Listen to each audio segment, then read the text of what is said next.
Sticks and stones may break my bones, but whips and chains excite me, and it's a good thing too, because playing Slaanesh in land battle is an exercise in masochism against a lot of factions right now. But as the famous champion of Slaanesh, R. Kelly, once said, ain't nothing wrong with a little bump and grind, which to be fair, hits a lot different in 2024, but we're soul grinding here and keeping secrets in one of the horniest battles of an age. Whips, chains, and half-naked elves are where it's Helebron, the Hag Queen of Hargoneth, facing down her demons. Literally.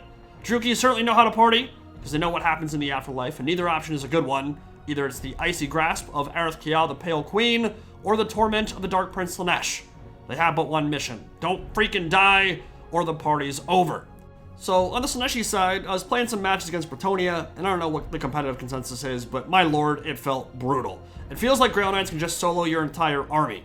Against the Elves, it's a different ball game though. They're squishy enough that hard and fast can get some actual work done against them. That's what the Keeper of Secrets is all about. 25 bonus versus large, some efficient ways to make enemies rampage, triple stage steroid ballet of blows and lore of shadows, enfeebling foe for duels, miasma for slows, and Occam's Mindrazor to turn that spear into a reality-rending weapon of death. And as the Druchii run for their meaningless lives, she will feast on their fear.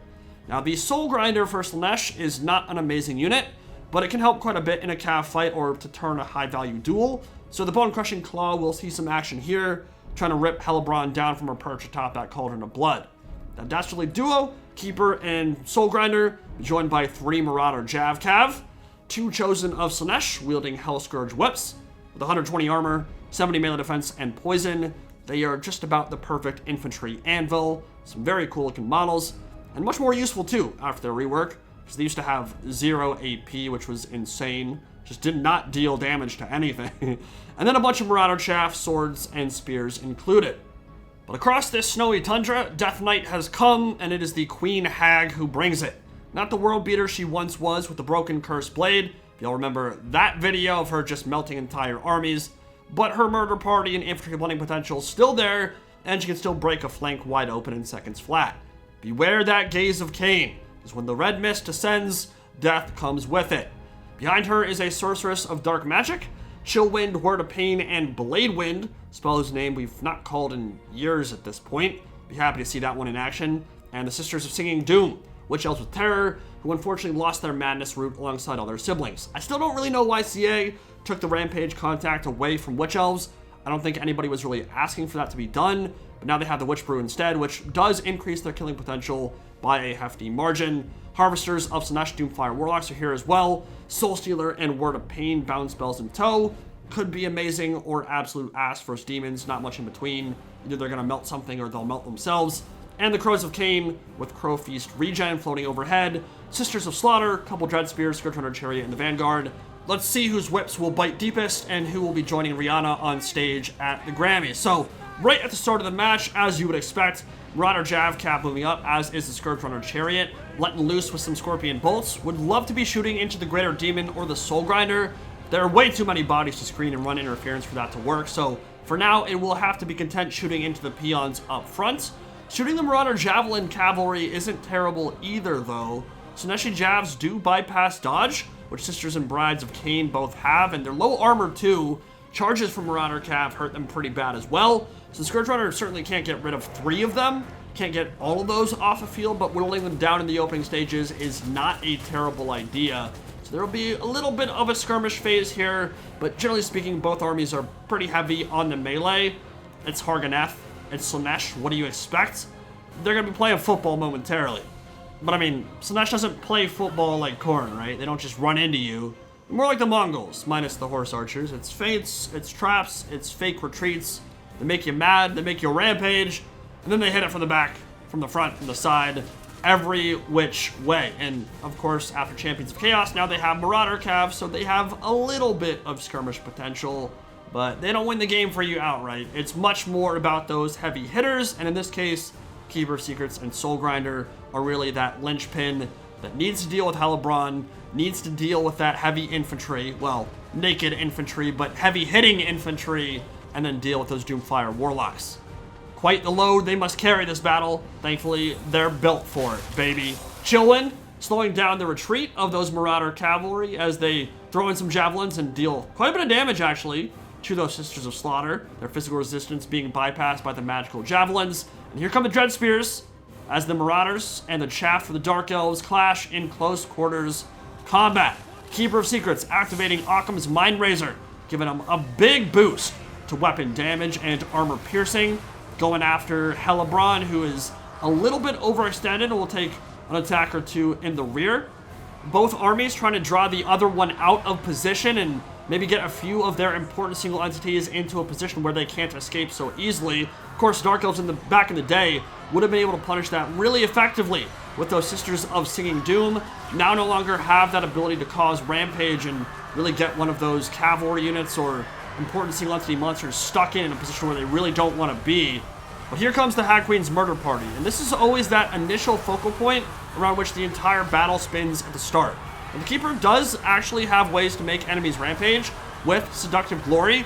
But the Doomfire Warlocks got horny. They have entered the Red Mist, and as Obi-Wan would say, you have done that yourself. They have rampaged themselves into an ugly fight. Their one saving grace is that they did Soulstealer just before. It'll be a good one too, hitting the Keeper, the Soulgrinder, and some infantry to boot. So not a complete disaster, but not ideal. Harvesters of Slaanesh getting gooned by the big boys, and they'll be pretty low after that engagement. Hellebrand, meanwhile, doing Altar of Cain things, Cursed Blade active all along the battle line, hitting a bunch of those chosen with Hell Scourges. The Soulgrinder popping off, using Noise Marine technology from the far future, the 42nd millennium, and breaking that flank wide open. So Dark Elves put a lot of their pressure on their right, Slaanesh has put a lot of their pressure on their right, but nobody's right in this battle. They're all a-holes, and to prove the point, Blade Wind carving the Cav into little itty-bitty pieces of meat. Stuck inside a vortex of swords, heart of that formation cut straight out, super nice cast, and relieving some of the pressure that was being applied on those Dark Elf bare naked ladies. So, battle's kind of devolved into three pockets right now. We see the Doomfire Warlocks retreating. They do have a little bit of HP remaining, mostly due to the fact that they got their Soulstealer off in time.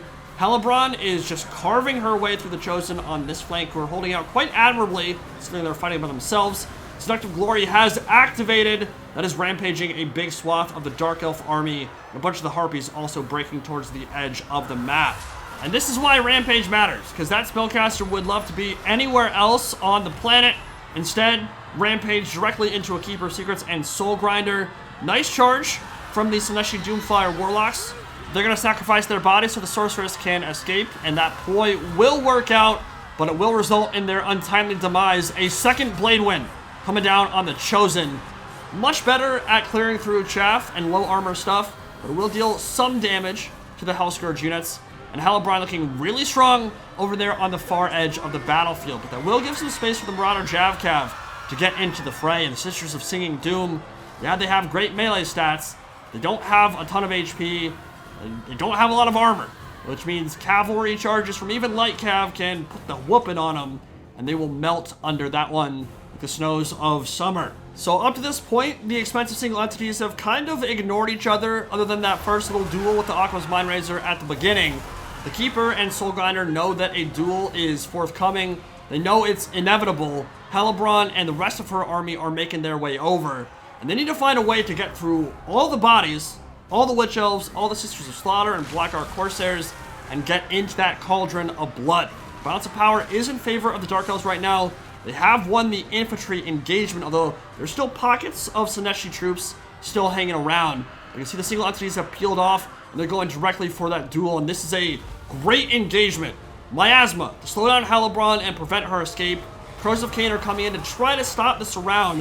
It won't be there in time. Marauder Javcav with a full surround off. Ballet of Blows activated Seductive Glory to force Hellebrand into a duel here. Multiple units rampaging, and that is where the Keeper Secrets will really start shining, when she can activate all of her buffs, hit Hellebrand with an enfeebling foe, and wail on that booty. Because Hellebrand on the Altar of Cain, on the Cauldron of Blood, wants to be blending infantry, right? She wants to be running over Chosen Hell Scourges. She wants to be running over Chaos Warriors or Marauder Infantry. She does not want to be taking a fight with a Soulgrinder and with a Greater Demon of Slaanesh. So, as she activates Murder Party and that Cursed Blade, those striations going up into the sky and causing all kinds of carnage. We see she's just blending through all the Slaanesh infantry, but still, she has to worry about these two massive threats. And the thing with Harganeth and that murder party, the Gaze of Cain, is that they are consistently causing themselves to rampage as well, which means they'll sometimes turn their flank to you, and they'll allow the Keeper Secrets to get some big attacks in on the rear. There's not a whole lot they can do about it while they are under the effects of their Madness of Cain. It's the price you pay for all that damage. Melkoth mystifying Miasma, hitting the Sisters of Slaughter, bypassing their physical resistance, their dodge. Here comes the charge from the Marauder Javelin Cavalry. Not much left on the Slaanesh side. It really is just coming down to the single entities and a few elements of chaff here and there. Might be a handful of Chosen remaining on the battlefield too. But the Keeper Secrets is on the hunt. Hellebrand is super low. Soulgrinder going after the caster. So both have their target prioritization on fleek right now. They know what they're doing. They know what they need to get off the field. Because once the infantry is isolated, that's when the Keeper can feast on fear, get that regen, cause those terror routes, and maybe put the nail in the coffin for the Dark Elves. But right now, Dark Elves are still winning.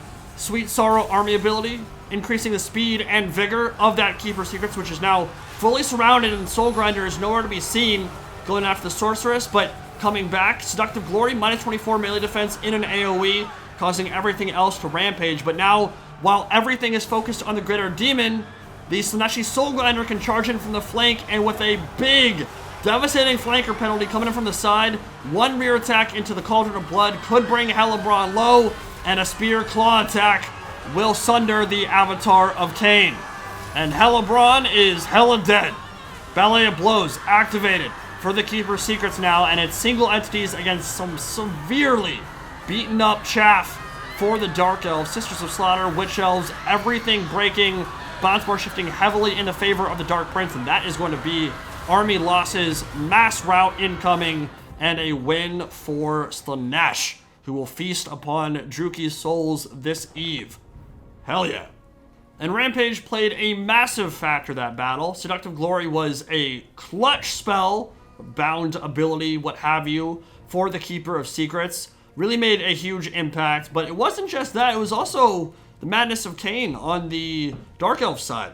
There were a few cases where the murder party allowed the Dark Elves to just completely break through and break open a flank and just destroy the Chosen, but it also got the Doomfire Warlocks into trouble, and that is the unit that is just straight glass cannon. Either they get the charge and they mollywop something, or they're just gonna instantly melt if they get charged in the flank or rear. And in this case, I think the Doomfire Warlocks, because they got their Soul Sealer off, they ended up doing just fine, and they basically got their value back. But that unit could have played huge dividends if they'd been a little bit more cautious in that initial stage and not gotten hit by their own Rampage. But the Keeper obviously has a big advantage in a duel with Hellebrand. It's not really the role that she wants to play. She was wise to avoid the fight for as long as possible and just focus on the Chosen. Did a great job from that element, and with the help of the Blade Winds, really cleared out a lot of the Marauders and the Chosen quite efficiently. But when the Keeper and the Soulgrinder got on target and they got that Seductive Glory to force Hellebrand into the duel, she melted, and that was enough for the Dark Prince to seal the deal.